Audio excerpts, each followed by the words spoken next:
उस नित्य धाम में जब जीव उपस्थित होता है तो उसे धाम के द्वार पर दो महापुरुष मिलते हैं। एक तो उनके पूज्य सद्गुरुदेव भगवान, वो धाम के द्वार पर मिलेंगे प्रतीक्षा करते हुए, और दूसरे मिलते हैं जिस परंपरा में सद्गुरु भगवान प्रकट भये हैं उस परंपरा के मूल आचार्य। दाहिना हाथ सद्गुरु भगवान पकड़ लेते हैं, बायां हाथ आचार्य चरण पकड़ लेते, संप्रदाय आचार्य। श्री रामानंद आचार्य पकड़ लेंगे, श्री निम्बार्क आचार्य पकड़ लेंगे, श्री विष्णु स्वामी आचार्य पकड़ लेंगे, श्री मध्वाचार्य पकड़ लेंगे, श्री वल्लभाचार्य पकड़ लेंगे, इत्यादि प्रकार से। और फिर उस जीव को भगवान की शरण में ले जाते हैं, डाल देते, लो आपकी भेंट आपके चरणों में अर्पित है। तो उस जीव को देख करके भगवान इतने द्रवित हो जाते हैं, भगवान के नेत्रों से अविरल अश्रुधारा बहने लग जाती है। जैसे किसी माँ का इकलौता पुत्र बरसों से खो गया हो,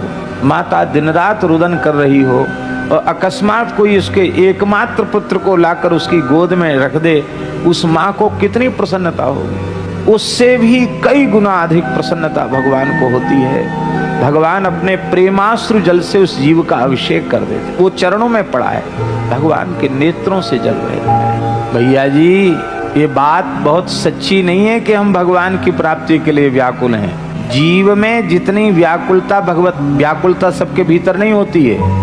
ये गुरुजनों की कृपा से ही व्याकुलता जगती है, मलिन अंतःकरण में व्याकुलता जगती नहीं है। और जब व्याकुलता जगती है तो लगता है कि हमसे अधिक व्याकुल कोई नहीं होगा, भगवान तो मौज कर रहे हैं, उन्हें कोई परवाह ही नहीं है।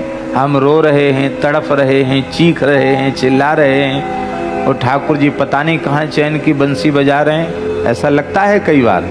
और प्रेमी कह भी देते, नाया तस् सखी निर्दया, अरे सखी वो निर्दय अब तक नहीं आया। ठाकुर जी को निर्दय भी कह देते हैं। पर सच्ची बात यह है कि हम जितने व्याकुल नहीं हैं उससे कई गुना अधिक व्याकुल श्री ठाकुर जी हमें अपनी अंक में लेने के लिए